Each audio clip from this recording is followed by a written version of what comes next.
Tengan muy buenos días, mi nombre es Renzo Aquino Julcarima y les doy la más cordial bienvenida a este primer día del segundo Congreso Nacional de Gestión y Políticas Públicas organizado por la ROAGEP, la cual integran CEIPOL, SEGAPU, SEM, TAGEP, Evidencia y CAP.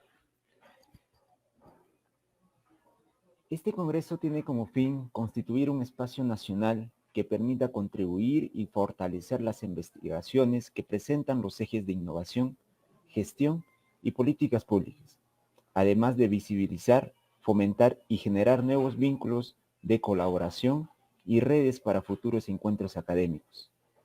En este sentido, serán 4 días llenos de intercambio y generación de nuevos conocimientos, gracias a la vasta experiencia de nuestros magistrales ponentes, quienes nos darán una cátedra en cada una de las ponencias según el eje temático de su experiencia.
En esta primera sección del Congreso, damos por iniciada la mesa magistral, en donde en esta primera mesa nos va a acompañar el profesor Martín Rodríguez Casavídica, ¿no? Voy a presentar al ponente del día de hoy, quien es abogado, ingeniero mecánico, electricista, electrónico y licenciado en educación por la Universidad Peruana Cayetano Heredia, maestro en Ciencias por la Universidad Nacional de Ingeniería, con maestría en Derecho Constitucional, doctorado en Gestión de Empresas por la Universidad Nacional Mayor de San Marcos, doctorado en Derecho y doctorado en Electrónica, tratamiento de señal y comunicaciones por la Universidad de Sevilla. Ha desempeñado cargos de director general, director académico, coordinador ejecutivo y director de tecnología en diversas entidades de los sectores públicos y privados, ¿no? También es docente universitario titular por más de 30 años consecutivos en los más prestigiosos centros, ¿no? Como la Universidad Nacional Mayor de San Marcos, la Pontificia Universidad Católica del Perú, la Universidad San Ignacio de Loyola, entre otros.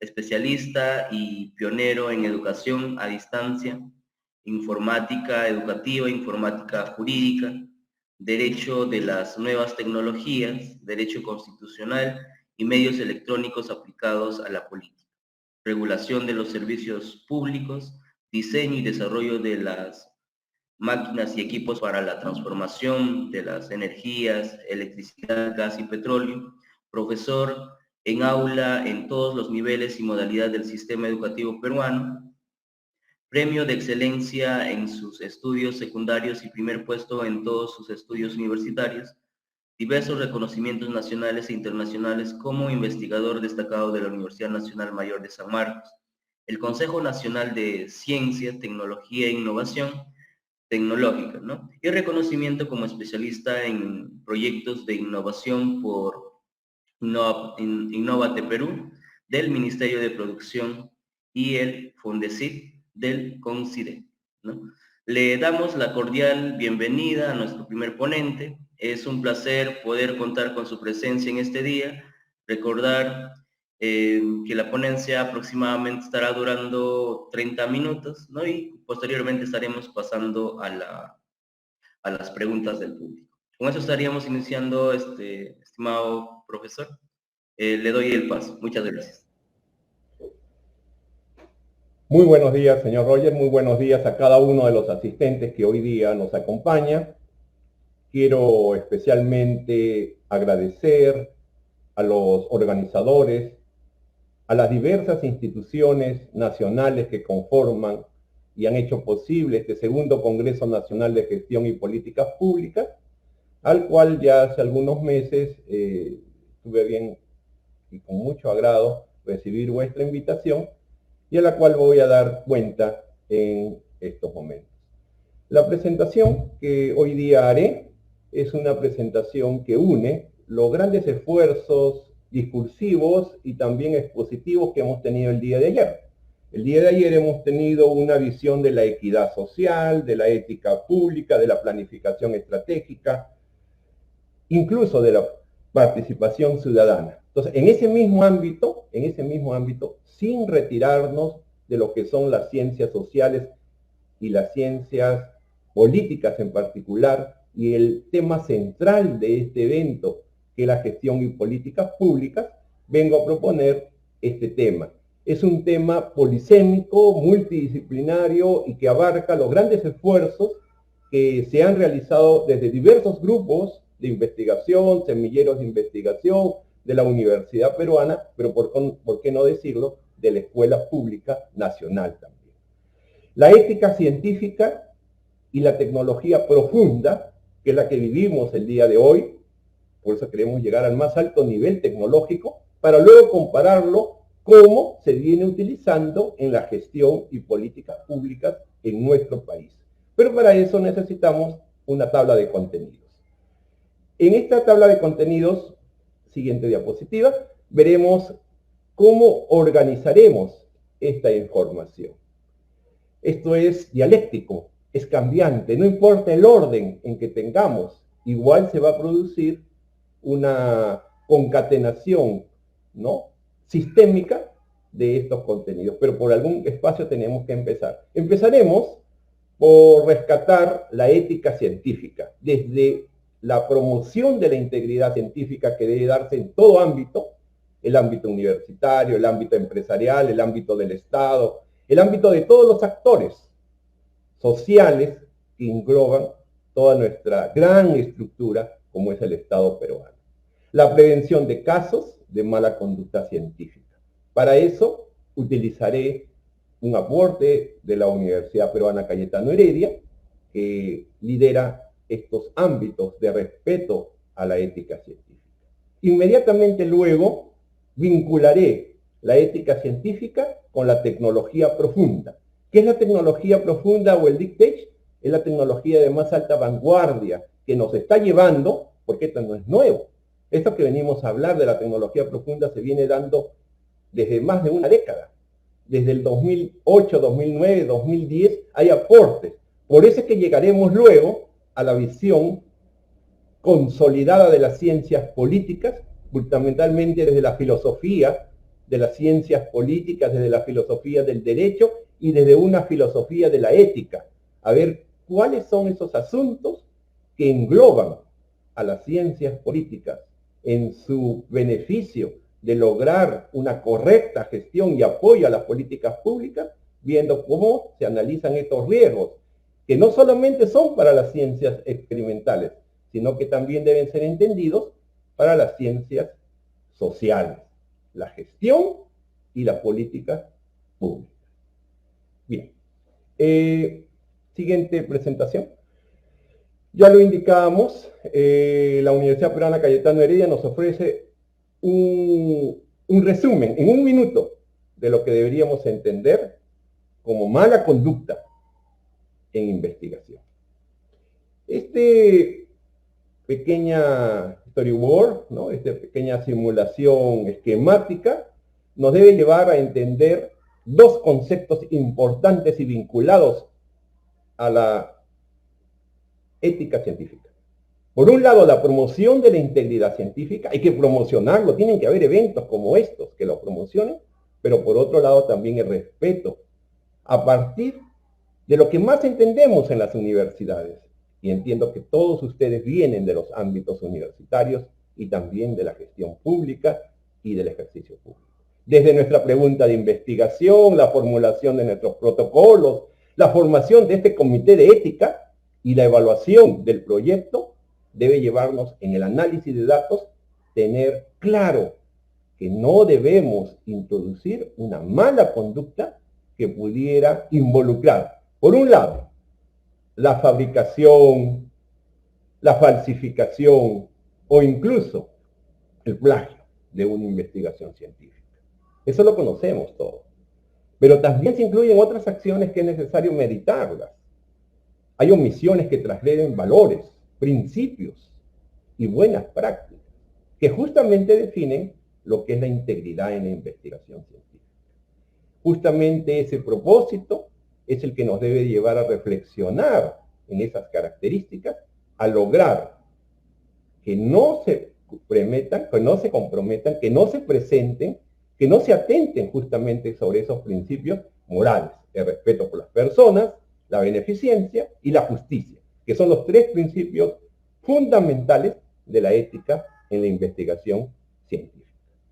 Bien, teniendo ya claro ese panorama y punto de partida para nuestro análisis, vamos a empezar en qué escenario nos encontramos. ¿Cuál es el escenario social, geopolítico, ¿no?, en la cual el Perú se presenta y está?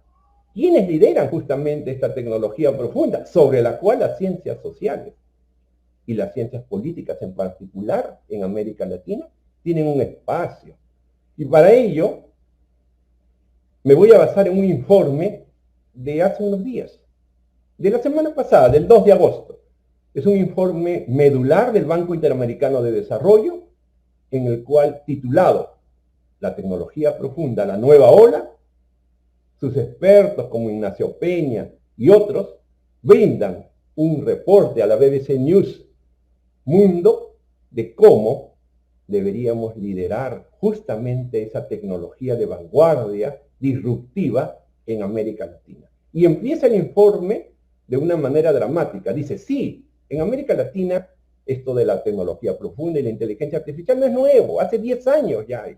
El mismo proyecto de ChatGPT se inició hace más o menos 5 años. Y muchos de los que subsisten y están relacionados a la tecnología hemos participado en el proyecto desde hace años, justamente brindando nuestros aportes y nuestro llenado a una base de datos. Hoy día, en este momento, agosto del 2023, América Latina tiene 340 startups de tecnología profunda. Mírense, hemos casi triplicado lo que teníamos desde hace el inicio de la pandemia. 340 startups de tecnología profunda. Siguiente diapositiva. Para este propósito, en ese encadenamiento, esto no tiene precedentes, definitivamente. Quizás lo que se haya iniciado como por un pequeño emprendimiento, una pequeña startup, por ejemplo, la de Costa Rica, que es la que mostramos, Establishment Lab, que es la más importante, cotiza actualmente en la Bolsa de Nueva York, con índices Nasdaq bastante consolidados y sustentados, y tienen valoraciones de mercado de más de 1.800 millones de dólares americanos, ¿no? Esta empresa es una empresa de tecnología profunda, nacido desde la universidad, ni siquiera solo como una startup, sino como un spin-off de la tecnología para el desarrollo de implantes mamarios, ¿no?, como es esta empresa. Quizás una de las más representativas de estas características. Siguiente.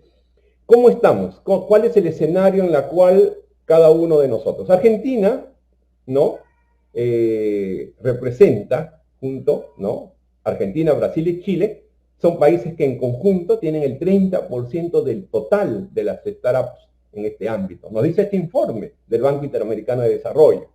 ¿no? Y fundamentalmente, Stalin Logit es una empresa cuya reproducción en el Perú se viene ejecutando. Hay empresas peruanas que están en ese contexto, innovaciones, emprendimientos que están en ese contexto de poder llegar a colaborar con todas las constelaciones de satélites de alta resolución y bajo costo que se instalarán y se vienen instalando durante esta década o esta ya tercera década del siglo XXI.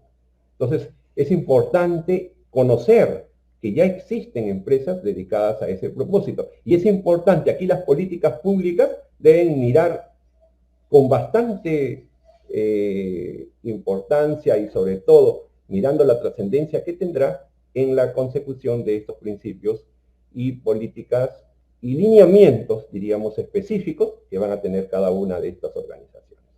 A continuación, siguiente, nos encontramos con otro país, Brasil, ¿no?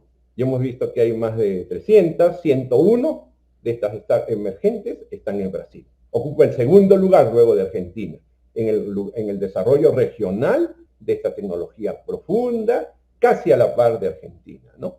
Dentro de lo cual, este sector, si solamente miramos el sector de las tecnologías emergentes y que le van a dar sentido a la gestión y políticas públicas de todos los países, porque esto se mira en macro, no solamente lo podemos ver o mirar a nivel de país, lo tenemos que mirar a nivel de región. Esto representa en América Latina, solamente en América Latina, 8.000 millones de dólares. Entonces es una incidencia básica y quizás la más importante luego de la minería que tendremos y tenemos actualmente por los próximos 10 años. Siguiente.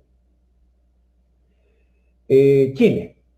Nuestro vecino Notco es una empresa muy interesante. Algunos emprendimientos y experiencia tenemos en el Perú. Hemos viajado al Brain Chile, ¿no? El concurso anual que conlleva la asistencia de alumnos, no solamente de las ciencias experimentales como las ingenierías, sino también de las ciencias sociales como el derecho y las ciencias políticas. De las ciencias políticas se ha conformado grupos durante la pandemia 2001 y 2022 y hemos participado en este concurso con mucho éxito. Hay incluso emprendimientos de la Universidad Nacional Mayor de San Marcos que se han llevado a ejecución. Y recuerdo esto porque Notco fue una de las que concursó en el año 2021, justamente durante la pandemia. Esta empresa utiliza tecnología artificial para desarrollar alimentos, ¿no? Y es una de las más exitosas del mercado, ¿no? Acumulan ese mayor valor de mercado quizás de toda la región. A pesar de Chile no estar como Argentina y Brasil en los primeros puestos, sin embargo, sus empresas tienen acumulación de valor agregado a sus productos en esta región. Y eso es así porque luego va a venir la experiencia peruana, que si bien es cierto es incipiente, sin embargo trata de incorporar ese valor agregado al sector alimentos. Siguiente. Justamente, ¿y dónde están México y Colombia? Nos podríamos preguntar, ¿no? Siendo dos de las economías quizás mayores que existen en la región, sin embargo están rezagadas, definitivamente, ¿no? No deja de sorprender porque México, con su gran sector de naturaleza manufacturera y capital de riesgo, apenas tiene 0,2 startups de tecnología profunda, al igual que Colombia, que también tiene ese 0,2 startups por cada millón de habitantes. Es una forma de medir, ¿no? La cantidad de startups, ¿no? De estos emprendimientos disruptivos de tecnología que nos lleva a que solamente ambos tengan 9 compañías dedicadas a este ámbito, ¿no? Definitivamente están rezagados en ese campo. Siguiente. Esto no lo digo yo, repito. El Banco Interamericano de Desarrollo, a través de un informe, los organizadores tendrán la oportunidad de partir esta presentación, ¿no? Que, bueno, inicialmente estuvo en PPT y creo que la están pasando en PDF, ¿no? Tiene todos los enlaces como respeto justamente a los principios de la información. ¿Esta es una ficción? Nos preguntamos, muchos dirían, bueno, de repente es una ficción, ¿la tecnología profunda mejorará la vida de la mayoría de la población? Bueno, aquí uno de los expertos, Marcelo Cabrol, ¿no? Jefe de políticas y escalabilidad justamente de este gran proyecto que es el BitLab, ¿no? Esta entidad encargada nos dice que debemos de cuidar la biotecnología. Quizás sea el sector más desarrollado y que mayor apoyo tenga en los próximos años. Entonces, mirar hacia la biotecnología, mirar hacia ese perfil que justamente calza en gran medida con las recomendaciones que incluso dentro del cuidado que debe de existir, ¿no? De la ética pública, de la planeación estratégica que el día de ayer han estado ustedes escuchando y también he tenido la oportunidad de seguir con bastante agrado, tiene. Entonces, no dejar de considerar ese aspecto. Siguiente. ¿Y cómo va nuestro país? Nos preguntamos cómo va nuestro país. Nuestro país definitivamente también se encuentra de alguna forma retrasado, rezagado en este concurso. Sin embargo, grandes esfuerzos, como por ejemplo los del Ministerio de la Producción, ¿no? Desde hace ya casi 15 años, el programa Innovate Perú, hoy día ProInnovate, etcétera, tiene más de 15 años. Se promueven desarrollos que en el caso peruano, por ejemplo, esta presentación de hace una semana, ¿no? Del CITE, de los famosos centros experimentales de tecnología, de los CITE, en este caso el CITE-BIT, el CITE agrícola, ¿no? En Ica, nos indica que ya se está llegando a la agricultura 4.0 y a punto de pasar a la agricultura 5.0. O sea, el uso de drones autónomos. Autónomo significa que ya no lo maneja el humano, toma sus decisiones de acuerdo a las características. Y esto se da por la efervesciente desarrollo y sobre todo permanente y constante incremento que existe en la productividad de los cultivos, ¿no? Agroexportadores, ¿no? Fundamentalmente del arándano. He tenido la oportunidad también con un grupo de investigación de la universidad visitar diversos puntos en la región Ica, fundamentalmente el Fundo Beta, y hemos probado algunos drones, ¿no? Autónomos, no son los drones que nosotros conocemos, estos drones pues que nos permitían o nos permiten nosotros dirigirnos, son drones que detectan la salud de la planta, la cantidad de agua que requiere, ¿no? La permanencia y el cuidado que ellos tienen, ¿no? Entonces vamos, en el caso peruano, con mucho éxito hacia ingresar en este mundo de la tecnología profunda desde la agricultura de precisión.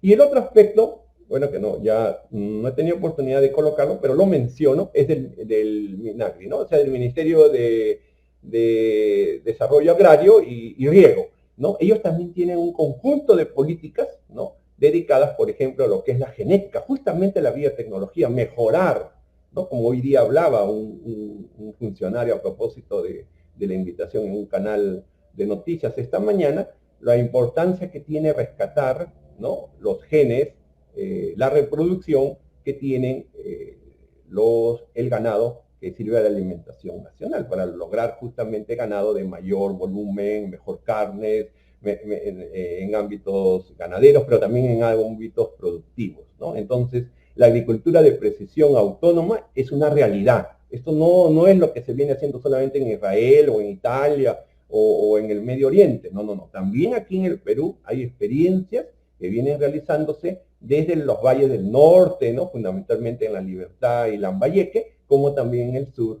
en la región. Siguiente. Entonces, bajo esa característica, diríamos lo siguiente. Hay riesgos, entonces, que estas investigaciones aparentemente experimentales, pero ¿cómo las podríamos vincular a las ciencias sociales? Y en particular a la gestión y políticas públicas. Bueno, sí hay preocupación. Hay preocupación. Hanson, ¿no? Este filósofo de la ética científica, ¿no? De la ética de la ciencia, ¿no? La ética es una materia que tiene diversas especialidades. Entre ellas, hoy día trataremos la ética en la ciencia, y en particular a las ciencias sociales, de los cuales sus trabajos son escasísimos. Sin embargo, este filósofo, Stephen Owen Hanson, ¿no? Desde la enciclopedia llamada la Enciclopedia de la Filosofía, ¿no? En una edición muy reciente, nos indica, ¿no? Desde Stanford, que hay que definir bien el riesgo. Y en la medida que definamos el riesgo, podríamos entender cómo se vinculan las ciencias experimentales y se soportan en las ciencias sociales. Y eso sucede porque nos dice el autor, situaciones en las que es posible, pero no es certero que un evento indeseable suceda. O sea, de esa manera deberíamos entender el riesgo. Situaciones en las que es posible, pero no es certero que un evento indeseable suceda. Y es importante que haya riesgo, porque la ética cuida, ya lo decíamos al inicio, el respeto por las personas, la beneficencia, la justicia. Entonces hay que evitar los riesgos. Pero, ¿qué tipos de riesgos existen? Dice el autor, existen al menos 5 riesgos para el uso de este concepto. O sea, hablar de riesgo en el ámbito de la gestión y políticas públicas debe ser entendido desde la ciencia. Desde la ciencia. Primero, como un riesgo que es un evento no deseado, que puede o no puede ocurrir. Podría como no podría ocurrir. También puede ser entendido como la causa de un evento no deseado, o sea, no como el evento, sino la causa, que puede o no puede ocurrir. Tercero, como la probabilidad de que un evento no deseado, que pueda o no pueda ocurrir. O sea, ya no la causa, sino la probabilidad. ¿Sí? En el primer caso era el evento, en el segundo la causa, en el tercero la probabilidad. En el cuarto, el riesgo. El riesgo debe ser considerado, dice el autor, como el valor de una expectativa que puedo obtenerla de naturaleza estadística, o sea, modelando mi sistema político, mi sistema de gestión política. Y ahora les mostraré algunos modelos de ciencia política que venimos haciendo en la universidad. Esta expectativa estadística de evento no deseado o que no puede ocurrir, ¿cierto? Es mucho más drástico. Y finalmente, una quinta forma de entender el concepto de riesgo es el hecho de que se tome una decisión en condiciones de probabilidades conocidas. O sea, no es que hay una expectativa estadística, sino que ya tengo las probabilidades conocidas de acuerdo a la experiencia que se ha tenido en la región y hay que tomar decisiones. Aspecto básico en las políticas públicas, la toma de decisión política en ese ámbito. Entonces, de estas cinco formas de entender conceptualmente el sentido y la profundidad del riesgo, ¿no? Como un evento indeseable que suceda y que debemos de prevenirlo, rescataremos el primero y el tercero. Y digo el primero y el tercero porque me adelanto a lo que actualmente están los expertos en esta materia discutiendo. Siguiente diapositiva. Este aspecto, lo decíamos, el profesor Stephen Owen Hudson, ¿no? Es un profesor sueco, profesor y director del Departamento de Filosofía e Historia de la Tecnología de la Royal Institute of Technology, ¿no? De Estocolmo, en Suecia, ¿no? Hay un grupo que a través del DAC, que es la agencia alemana, estamos tratando este año también de concursar, como lo hicimos el año pasado, para viajar, no solamente a Alemania, sino este año a Suecia. Nos dice lo siguiente: el concepto de riesgo en filosofía moral se circunscribe al primer y tercer sentido del riesgo. Ya lo veíamos. Riesgo como un hecho, riesgo como una causa. Y atañe principalmente a la posibilidad de ocurrencia de un evento no deseado, la estimación de sus probabilidades y al reconocimiento de cierto nivel de incertidumbre con respecto a este. Estas nociones no son fácilmente asimilables en las diversas tradiciones filosóficas. O sea que la filosofía es una visión de la ciencia no acabada. Pero a pesar de que existan diversas visiones, no está acabada. Sin embargo, propone un ejemplo. Dice, las teorías morales basadas en derechos, ¿no? Y aquí es muy importante de la formación que tienen nuestros jueces y fiscales en la República, ¿no? Desde la academia y la magistratura se han tenido muchos esfuerzos desde las escuelas judiciales británicas con apoyo de la Embajada Británica en el Perú, de la Escuela Judicial de España, de la Escuela Judicial que funda la Escuela Judicial Peruana, que como ustedes saben, se llama Academia de la Magistratura. La Escuela Judicial Francesa es su origen. Hemos recibido apoyo en estos últimos 10 años, ¿no? Y estas teorías morales justamente nos indican, han vinculado un umbral que es necesario tener. Señala Nozick, que es un investigador un poco anterior, que dice, ¿puede la imposición incluso de una leve probabilidad de daño que viola los derechos también infringir sus derechos? Esta es una preocupación, ¿no? Incluso te lleva a la cátedra, no, repito, no solamente en la cátedra universitaria, sino en la formación que deben tener nuestros gestores públicos, debería estar en las escuelas de gobierno, en las escuelas de formación. En la escuela de la magistratura sí está, ¿no? Yo he sido director académico y director general de la Academia de la Magistratura durante algunos años, y justamente nos preocupamos porque justo esas teorías morales eran respuesta a lo que menciona Nozick sobre si es posible no infringir los derechos. Si llevamos esto, dice el autor, al extremo y consideramos que cualquier probabilidad de un daño cuenta con muchas actividades, ¿no? Con la violación de un derecho, o sea, cualquier probabilidad de un daño contaría con la violación de un derecho. En todo caso, sería imposible, ¿no?, dice Hanson, la vida en sociedad. Y serían inviables muchas actividades como la investigación, ya que ésta requiere necesariamente poner en riesgo a otros. Entonces, aquí es donde nace esa incertidumbre que trataremos hoy día de dar respuesta en los próximos minutos. Siguiente. Bajo esta expectativa, dice el autor y otros, Reed, entre ellos se incorpora, Reed es un profesor también de esta fuente visionaria, ¿no?, de los últimos años, han creado un método de evaluación sistémica de los riesgos en la investigación. Qué interesante, porque de esta forma va a vincularse la investigación científica, ¿no?, tanto de las ciencias experimentales como de las ciencias sociales, tanto de naturaleza cuantitativa como de naturaleza cualitativa. Dice, este método está compuesto de 4 pasos. Primero, identificar los daños. Segundo, categorizar su magnitud. O sea, darle una categoría. Por eso no hablamos de objetivos, sino de categorías, porque hasta este punto es cualitativo el problema. Luego viene la parte cuantitativa. Cuantificar la probabilidad de ocurrencia de cada uno. ¿Cierto? Esto ya no es un análisis del discurso, no es un análisis de grupos de investigación, no es una investigación-acción participativa. No, ya hay que cuantificar la probabilidad de ocurrencia de cada uno y comparar la probabilidad de cada daño con un episodio equivalente. Entonces, surge por primera vez, hace no más de una década, la posibilidad de comparar esa probabilidad de daño con un episodio equivalente. Este último punto se basa en la idea de que los riesgos, dice el autor, deben ser comparados con los riesgos presentes en cualquier consulta médica o psicológica de rutina. Interesante. O sea, aquello que conocemos más, que es el ámbito de las ciencias de la salud y que todos nosotros estamos de alguna manera involucrados, ¿no? Yo mismo en este momento tratando de leer con claridad algo que no se presenta tan bien. Reed nos identifica 7 factores principales que afectan la magnitud de estos daños. Dice, el dolor asociado al daño, el esfuerzo para mitigarlo, los efectos de este para llevar a cabo actividades cotidianas y para cumplir con diversos objetivos personales, la duración del daño, el esfuerzo que implica adaptarse a estas nuevas circunstancias y definitivamente la carga impuesta por esta adaptación.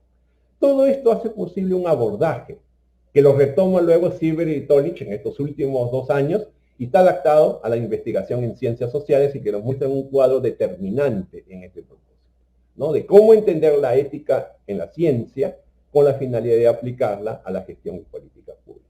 Podemos pasar a la siguiente. Bueno, en este cuadro, el autor nos presenta una escala de magnitud de daños potenciales con ejemplos ilustrativos, ¿no? La fuente es Sieber y Tolich, 2013. Está adaptado por Ritz, 2023, ¿no?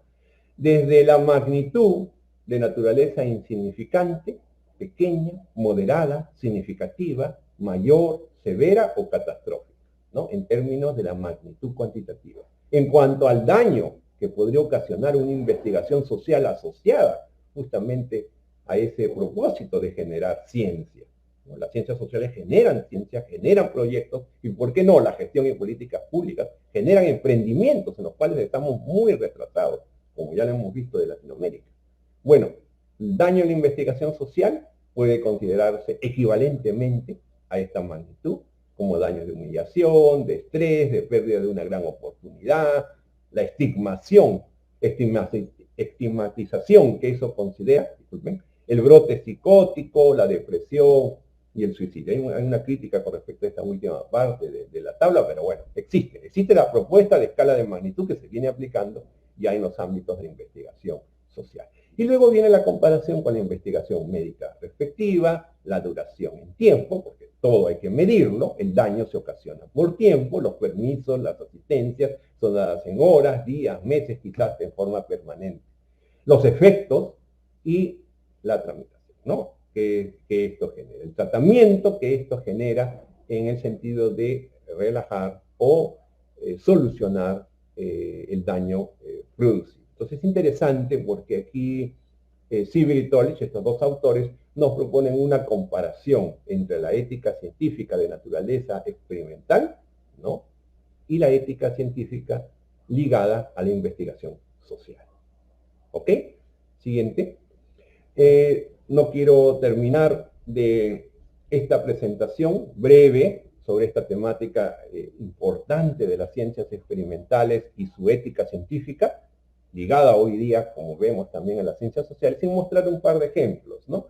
En el curso de medios electrónicos aplicados a la política, durante estos últimos años, ya casi una década, en la Facultad de Derecho y Ciencias Políticas de San Marcos, los alumnos todos los años, y justamente proyectos que les llevan luego a presentarlos a las entidades públicas, presentan sus diversas metodologías, ¿no?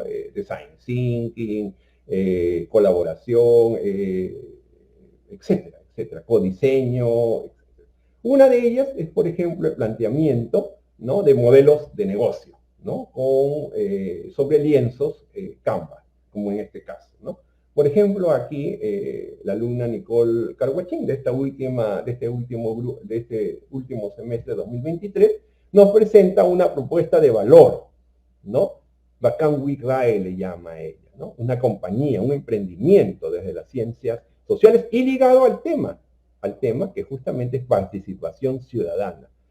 En esta propuesta de este modelo Canvas, ¿no?, a 9 áreas o sectores, justamente ella presta especial atención en los llamados recursos o indicadores clave para ella.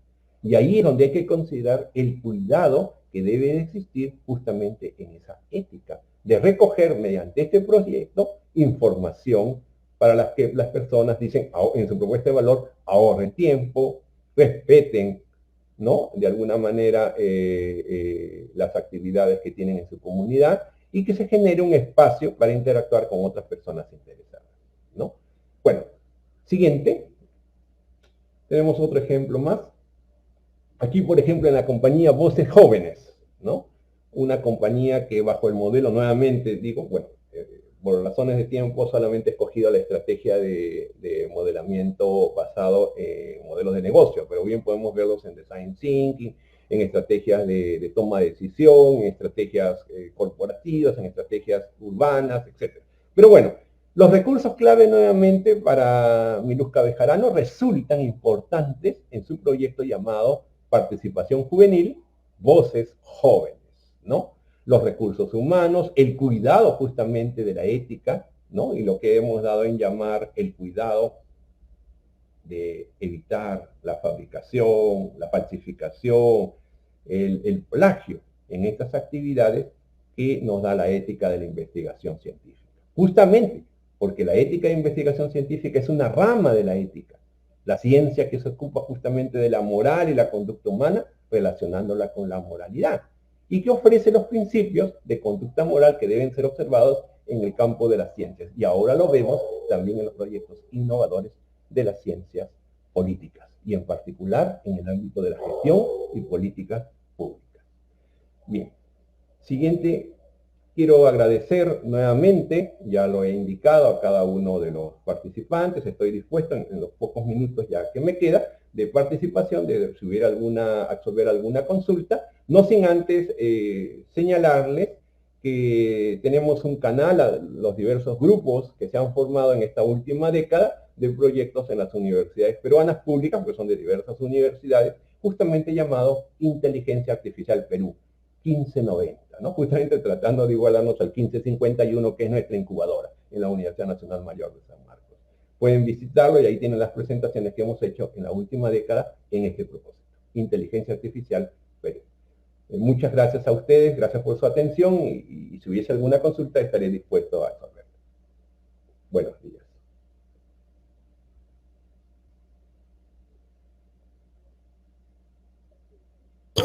Muchas gracias por su, por su ponencia, licenciado Hipólito. Sí, es muy importante este tema de ética científica y yo tenía una consulta. Así como hay certificaciones de calidad, ¿no? ISOs, etcétera, y otras certificaciones más, también habrá certificaciones para comprobar la ética científica o una certificación de ética. Sí, Sí. claro.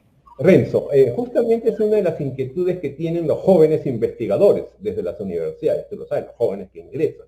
Entonces, con la finalidad de que hasta en tanto en cuanto tengamos justamente esos indicadores, tanto categoriales, porque si lo consideramos cualitativos, o tanto en términos de variables, si lo consideramos cuantitativos, el eje central de la universidad es promover los comités de ética. Los comités de ética, a través de justamente sus oficinas de conducta responsable, etcétera, ¿no? Como quieran llamarla, las diversas universidades lo tienen, todas las universidades donde provienen ustedes tienen sus comités de ética, y justamente estas oficinas deben de promover esos principios, ¿no? Algunos le llaman oficinas de conducta responsable en investigación, OTRI, ¿no? OTRI. Otros, como es el caso de la universidad que hemos mencionado, pero cada universidad tiene lo suyo, en tanto y en cuanto ellos utilizan estándares. Primero ligados al ámbito de la salud.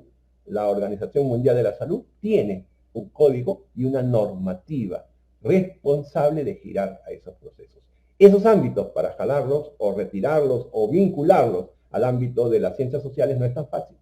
Entonces ahí solamente tenemos teorizaciones, ¿no? Como las que nos ha presentado hoy día el profesor Jackson, ¿no? Y he tratado de trasladarlas, que nos pueden dar lineamientos. Todavía no existe a ciencia cierta, Renzo, un aspecto fundamental, que como si fueran los objetivos del desarrollo del milenio, por ejemplo, ¿no? Tenemos este, y dentro de este tenemos estas tareas, y dentro de estas tareas tenemos esta actividad, etc. No es tan sencillo entenderlo de esa manera, al menos hasta el momento, Renzo. Muchas gracias por la solución de esa pregunta. Bueno, nuevamente quisiéramos agradecer por su participación en este segundo Congreso Nacional de Gestión y Políticas Públicas y agradecerle también por esta experiencia excelente que nos dio el día de hoy. Muchas gracias, Hipólito, y vamos a tener gracias a usted y gracias nuevamente a través suyo a cada una de las organizaciones que hoy día y el día de ayer, y estoy seguro que los siguientes días tendrán grandes éxitos como los que he visto apoteósicamente el día de ayer en magistrales presentaciones que han habido. Gracias, señora Quino, y muy buenas tardes a todos los asistentes. Muchas gracias. Bueno, tuvimos la participación de Hipólito en el tema de ética científica, un tema muy importante para los jóvenes, ¿no? Para el país, ¿no?